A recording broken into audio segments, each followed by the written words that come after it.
आप सभी का स्वागत है आयुर्वेद फार्मा 777 में। आज हम पढ़ेंगे भेषज कल्पना विज्ञान एवं शाला प्रबंधन के बारे में। तो इसका सबसे इम्पोर्टेंट टॉपिक है पंचविध कषाय कल्पना।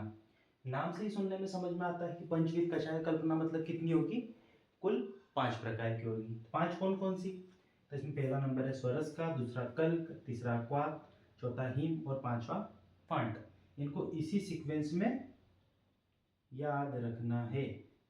जो स्वरस होता है सर्वाधिक क्या होता है, एक गुरु होता है, फांट हमेशा लघु होता है ना। ये गुरुता क्रम घटते क्रम में, लघुता क्रम बढ़ते क्रम में। ठीक है। गुरु का मतलब क्या होता है, स्वरस होता है रस से ज्यादा भारी होता है, फांट मतलब चाय से हल्की होती है। चाय एक उदाहरण के तौर पे दे रहे हैं, इसका उदाहरण जैसे पंचकोल फांट आता है।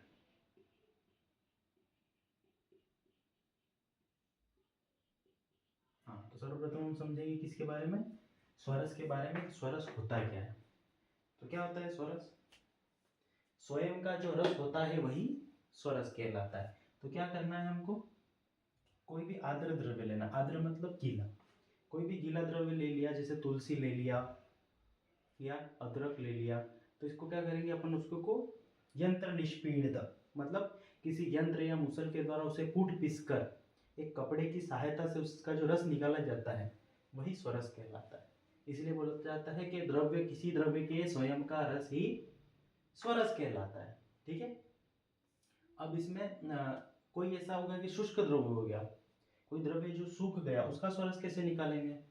तो उसका शुष्क द्रव्य का स्वरस निकालने के लिए उसको क्या करेंगे, सपोज तुलसी के पत्ते हैं, सूखे हुए हैं, अपन को स्वरस की आवश्यकता है, तो क्या करेंगे, इस तुलसी पत्र को 2 गुना जल के साथ रात्रि पर्यंत अपन भिगो के रखेंगे।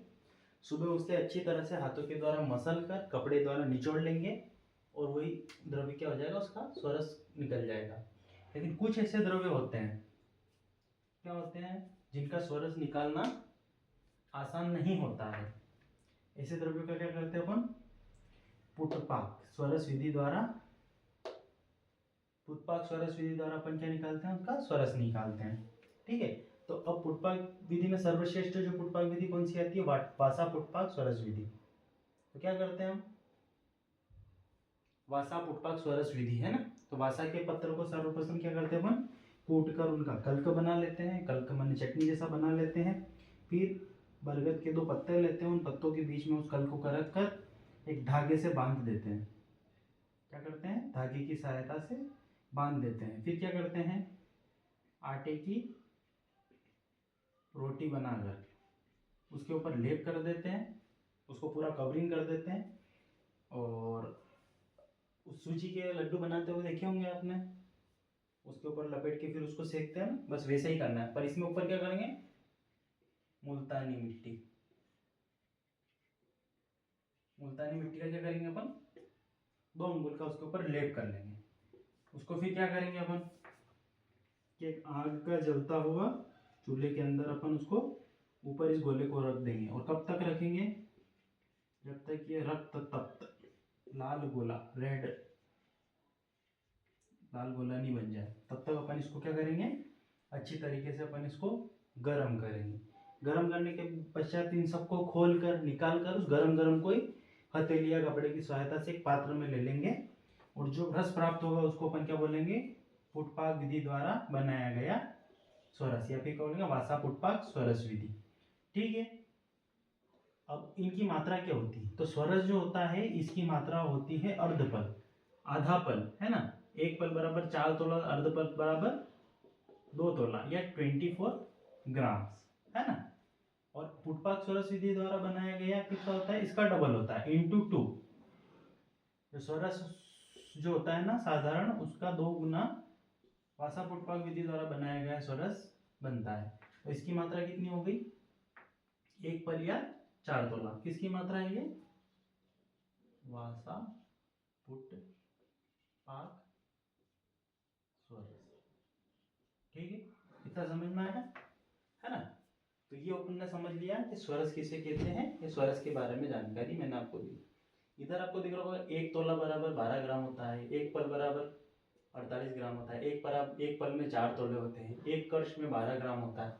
ठीक है, ये मान में जब पढ़ेंगे तब मैं आपको इसका अच्छे से डिटेल में समझाऊंगा। तो ये हो गया स्वरस। स्वरस के बाद दूसरे नंबर पे आता है कल्क। कल्क माने क्या होता है? चटनी।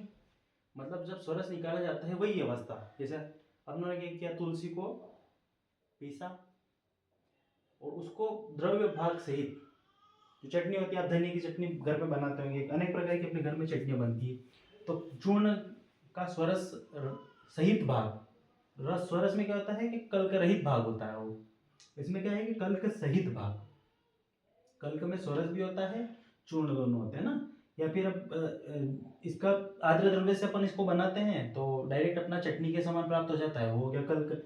और अगर शुष्क चूर्ण का अगर कल्क बनाना हो तो क्या करेंगे, कोई सूखा चूर्ण लेंगे, उसके अंदर जल या फिर कोई भी भावना द्रव्य होगा उसको डालेंगे तो उसका कल्क निर्माण हो जाएगा, यह कल्क हो गया। उदाहरण के तौर पे आप किसका कल्क बना सकते हो, तो आप किसी भी द्रव्य का ले सकते हो। आप तुलसी का कल्क बना सकते हो, तुलसी पत्र कल्क, ठीक है, या फिर किसी भी चूर्ण का कल्क बना सकते हो, ठीक है। अब इसके बाद क्या होता है, क्वाथ पे आते हैं अपन। अच्छा, इसकी मात्रा कितनी है? इसकी मात्रा दे रखी है 1 कर्ष।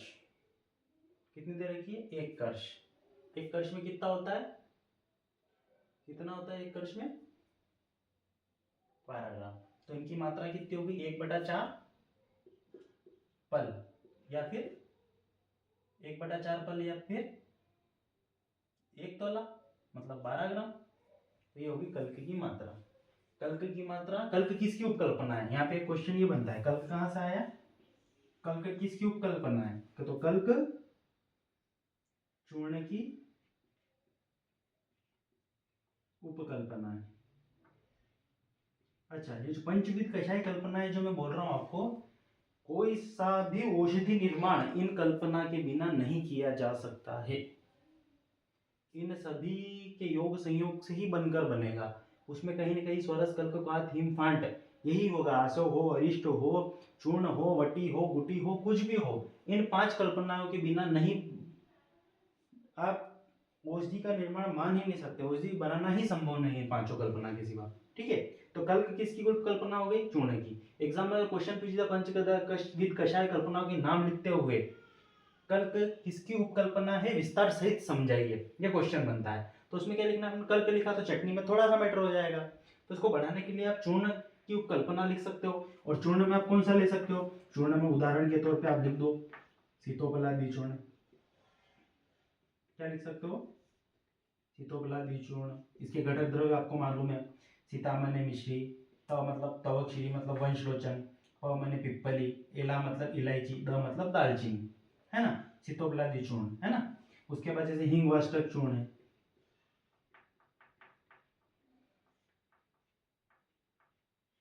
सब पढ़ाऊंगा मैं चूर्ण में, जब सविरता अवधि आएगी तो सब द्रव्य की सविरता अवधि भी पढ़ाऊंगा। अभी उसकी क्या, आप सीतोपलादी चूर्ण उदाहरण देके लिखते हैं, हिंग वाष्टक चूर्ण उदाहरण देके लिखते हैं, इनके घटक द्रव्यों के भी नाम अगर आपने लिख दिए तो बड़ी आसानी से आप इसको समझा सकते हो। तीसरे नंबर पे आता है क्वाथ। क्वाथ मतलब क्या हो गया? क्वाथ मतलब आप समझते हो सीधा, कोरोना में बहुत पिया अपनों ने। क्वाथ मतलब कषाय मतलब काढ़ा। काढ़ा बनाने के लिए क्या करना पड़ता है? किसी भी आर्द्र द्रव्य को लिया, घर पे आपके सबके बनता होगा, सर्दी जुकाम होता है, तुलसी लौंग वगैरह इन सब का काढ़ा बनता है ना। अपने इसमें काढ़े में क्या होता है कि किसी भी औषध द्रव्यों में 2 गुना, कितने गुना? 2 गुना, 4 गुना, 8 गुना, 16 गुना, 32 गुना, 64 गुना द्रव्य की कठिनता के आधार पर उसमें जल डालकर उसे आधा कर लिया जाता है या 1/4 कर लिया जाता है, वह द्रव्य क्या कहलाता है? क्वाथ द्रव्य। क्वाथ में द्रव्य को अच्छी तरह से उबाला जाता है। उदाहरण के लिए क्या हो गया? त्रिकटु कषाय। त्रिकटु में कौन कौन से द्रव्य हैं? सौंठ, पिपली और मरीच। तीनों को क्या किया? तीनों को ले लिया, इसमें कितना डाल दिया कि इसमें अपनों ने 4 गुना जल डाल दिया, फिर इसको 1/2 या 1/4 होने तक इसको पकाया अपनों ने। डिपेंड करता है कि अपन किसी द्रव्य की मात्रा कितनी ले रहे हैं और द्रव्य कितना कठिन है, उसके ऊपर 2, 4, 8, 16 गुना, 32 गुना की मात्रा का अपन उपयोग करेंगे। मैं एक शॉर्ट टर्म में समझा रहा हूँ, फिर इनको आपको बड़ी अच्छी से डिटेल में समझाऊंगा। इसके बाद आता है हिम। हिम माने क्या हो गया? शीत। शीत नाम से समझ में आ रहा है, हिम मतलब ठंडा। तो क्या किया जाता है कि इसमें आता है धान्य हिम, धान्य हिम है ना। धान्य हिम में कैसे शीत को पढ़ा जाएगा अपने को कि पानी गर्म किया जाता है, एक पात्र में धनिया को अच्छे से पीस कर रख दिया जाता है, उस गरम गरम जल को उसमें डाल दिया जाता है, रात्रि पर्यंत उसे पड़ा रहने दिया जाता है, तत्पश्चात उसको क्या किया जाता है, मॉर्निंग में उसको ठंडा ही पिया जाता है, उसे अपन क्या कहते हैं, हिम। हिम को ठंडा पिया जाता है और रात्रि पर्यंत रखने के कारण इसको हम हित या शीत कहते हैं। ठीक है, इसके बाद आता है फाइंड। फांट मतलब चाय, ये इसका अपोजिट है। क्या करते हैं इसमें, क्या होता है, पंचकोल फांट। पंचकोल क्या होते हैं, चौवे, चित्रक, शुंठी, पिपली, पिपली मूल, इन सब का पाउडर बना लेते हैं। इनको किसी पानी गर्म करके उसके अंदर डाला जाता है, थोड़ी देर उबाला जाता है, उसको गरम गरम ही क्या किया जाता है, गरम गरम ही उपयोग में लिया जाता है, वो अपन उसको अपन फांट कहते हैं। अच्छा, इन सब की सविरेता अवधि कितनी होती है, इनकी मैक्सिमम 1 दिन, इन सब की सविरेता अवधि 1 दिन ही होती है, या 24 घंटे मैक्स टू मैक्स। इसीलिए क्या कि क्या करना पड़ा कि इनकी उपकल्पना बनानी पड़ी। स्वरस का अपनों ने कुछ और फॉर्म में लिया, कल्क का चूर्ण में लिया, क्वाथ से अपनों ने असवरिष्ठ बनाए, हिम का कोई और उपयोग किया, फांड का कुछ और उपयोग किया। इस प्रकार से टोटल है ये पंचविध कषाय कल्पना है। अच्छा, क्वाथ की मात्रा कितनी होती है, क्वाथ की मात्रा होती है 2 पल। क्या होती है, 2 पल। वैसे हिम की भी 2 पल होती है और फांड की भी 2 पल होती है। ठीक है, आया समझ में। अब इसको याद रखने के लिए 21,888 ये फार्मूला है। ऐसे याद नहीं हो रही हो तो इन तोला, तोले में याद कर लो, और फिर तोले में कितना ग्राम कितना खर्च होता है वो आप यहाँ पर देख लो।